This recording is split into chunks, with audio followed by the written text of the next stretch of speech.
अस्सलाम वालेकुम जी, उम्मीद आप तमाम लोग खैरियत से होंगे। मेरा नाम मोहम्मद उमर खान है और इस चैनल पर गुफ्तगू करते हैं हम लॉ, लैट, लॉग एट और LLB फाइवर्स के हवाले से। तो अगर आप नए स्टूडेंट हैं, इस चैनल पर पहली बार तशरीफ लाएं तो इस चैनल को जरूर सब्सक्राइब करें ताकि लॉ से रिलेटेड जो भी इंपॉर्टेंट अपडेट्स हैं मैं आप तमाम लोगों तक बर वक्त शेयर कर सकूँ।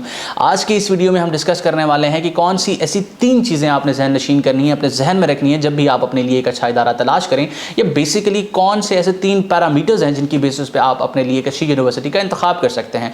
वीडियो को स्टार्ट करने से पहले अगर जो है ना आप लॉ एडमिशन टेस्ट को प्रिपेयर कर रहे हैं, आप हमारी सुपरविजन में प्रिपेयर करना चाह रहे हैं, हमारी ऑनलाइन क्लासेस ज्वाइन करना चाह रहे हैं, तो इस वक्त आप हमारी क्लासेस पर 50% डिस्काउंट अवेल कर सकते हैं। ये ऑफर सिर्फ इसी टाइम के लिए है जिस टाइम में ये वीडियो रिकॉर्ड हो रही है।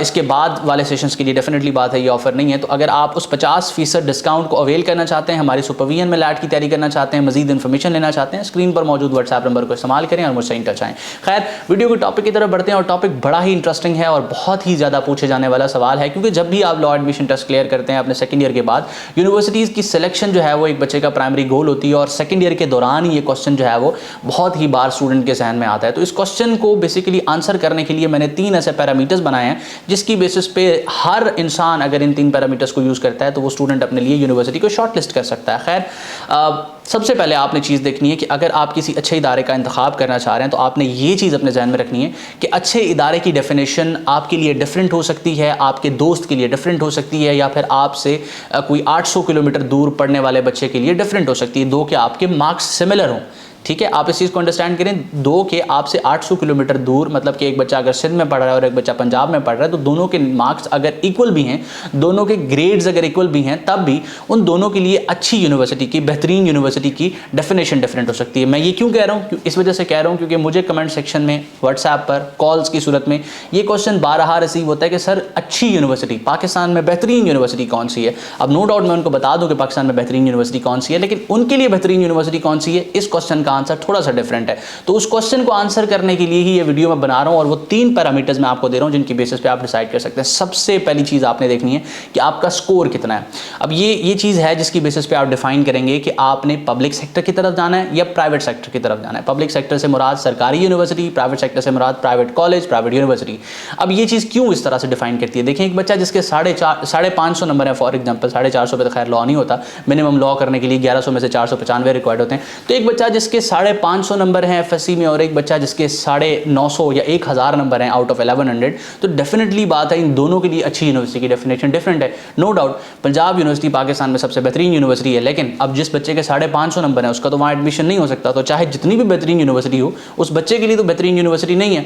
तो स्कोर आपने सबसे पहले अपना देखना है कि आपका स्कोर कितना है। उसके बाद आपने डिफाइन करना है कि आपका एडमिशन सबसे पहले देखना है कि किसी पब्लिक सेक्टर में हो सकता है, किसी गवर्नमेंट यूनिवर्सिटी में हो सकता है। इसके बहुत ज़्यादा पर्क्स हैं, एडवांटेजेस हैं, इस तरह से कि गवर्नमेंट यूनिवर्सिटीज़ के पास रिसोर्सेज बहुत ज़्यादा होती हैं, टीचर्स बहुत अच्छे होते हैं, इक्विपमेंट बहुत अच्छा होता है। इक्विपमेंट से मुराद उनके पास लाइब्रेरीज, उनके पास जो है वो रिसोर्सेज की एक्सेस बहुत ज़्यादा होती है और वहाँ पर जो है वो मुख्तलिफ किस्म की एक्टिविटीज़ बहुत अच्छी हो रही होती हैं। तो पब्लिक सेक्टर सबसे पहले आपने अपने लिए शॉर्टलिस्ट करना है। उसके बाद इन केस आपका स्कोर कम है, मीन्स कि आप जो है वो 650 पर हैं, 700 से आपके नंबर कम है, 550 हैं, फिर आपने प्राइवेट सेक्टर की तरफ जाना है। और प्राइवेट सेक्टर में प्राइमरली आपने सबसे पहले कोशिश करनी है कि किसी यूनिवर्सिटी की तरफ जाएँ। इन केस आपका एडमिशन किसी यूनिवर्सिटी में भी नहीं होता या आपकी एक्सेस में कोई यूनिवर्सिटी नहीं है, तो फिर आपने प्राइवेट लॉ कॉलेज की तरफ जाना है। और इस चीज़ की बेसिस पर सबसे पहले आपने, अब ये पहला फैक्टर हो गया कि आपने स्कोर की बेसिस पर डिफाइन करना है कि आपके लिए अच्छी यूनिवर्सिटी कौन सी है, या फिर आप प्राइवेट या पब्लिक सेक्टर में जो है वो किन में से जो है वो किस सेक्टर में फिट आ रहे हैं।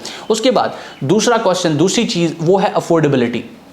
अफोर्डेबिलिटी प्राइमरीली कंसर्न होती है आपकी प्राइवेट सेक्टर से, यानी कि इन केस आपने जब स्क्रूटनी की, आप पब्लिक सेक्टर में नहीं आ रहे, आपको प्राइवेट सेक्टर की तरफ जाना पड़ेगा। फिर प्राइवेट सेक्टर के लिए आपने अगेन देखना होता है कि आप जो है वो कितना अफोर्ड करते हैं। मतलब एक बच्चा जो फॉर एग्जांपल जो है वो सक्खर से ताल्लुक़ रखता है और वो अफोर्ड भी ज़्यादा नहीं कर रहा, तो डेफिनेटली बात है फिर उसको अपने गिरदो नवा में कोई प्राइवेट लॉ कॉलेज या यूनिवर्सिटी सर्च करनी है ताकि उसके हॉस्टल एक्सपेंसेस कम आएँ, उसकी फ़ीस थोड़ी सी कम हो और जो है ना उसके ट्रैवल एक्सपेंसेस कम आए।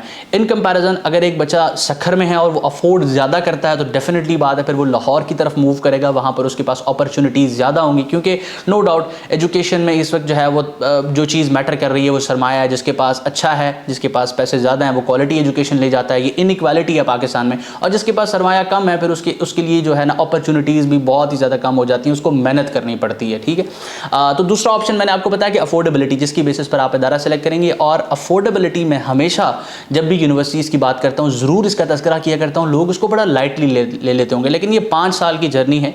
आपको अफोर्डेबिलिटी के फैक्टर को लाजमन अंडर कंसीडरेशन रखना चाहिए और प्राइमरी आपका कंसर्न होना चाहिए कि अगर आप अफोर्ड नहीं करते तो फिर जो है ना आपने प्रॉपर इसके लिए एक चार्ट बनाना है कि आपका कितना एक्सपेंस होगा, आप कितना अफोर्ड करेंगे, मंथली एक्सपेंसेस क्या, ये सारी चीज़। अफोर्डेबिलिटी को अंडर कंसीडरेशन रखने के बाद जो तीसरा फैक्टर है और मोस्ट इंपॉर्टेंट फैक्टर हो सकता है वो होता है geographic location. For an example, एक बच्चा अफोर्ड तो करता है, उसका स्कोर तो अच्छा है, लेकिन वो कराची से ताल्लुक रखता है, तो क्या उसको इस्लामाबाद में कायद-ए-आज़म यूनिवर्सिटी की तरफ जाना चाहिए या नहीं? ये डिसीजन आपने सोच समझ कर लेना होता है, क्योंकि एक बार आप डिसीजन ले लेते हैं, फिर आप एक सेमेस्टर या एक साल वहाँ पर गुजार लेते हैं, उसके बाद आपको रिग्रेट होता है कि यार मैं बहुत ही दूर आ चुका हूँ, मतलब मुझे तो घर जाने में, घर वापस जाने में 24 घंटे लग जाते हैं। तो ये डिसीजन आपने सोच समझ के लेना है कि अगर आप अफोर्ड भी करते हैं, अगर आपका स्कोर भी अच्छा है, तो क्या आप जो है वो जोग्राफिकली इतना दूर जा सकते हैं, अपने घर से इतना दूर 5 साल के अरसे के लिए तालीम हासिल करने जा सकते हैं? मतलब अगर आप फॉर एग्जाम्पल आप 12वीं क्लास में और आपकी जो है वो लाइफ से मैं 5 साल सब्सट्रैक्ट करता हूँ तो आप 7वीं क्लास में चले जाते हैं। तो इतना लंबा एक ड्यूरेशन होता है 5 साल का, तो इस डिसीजन को आपने बड़ा सोच समझ के लेना होता है।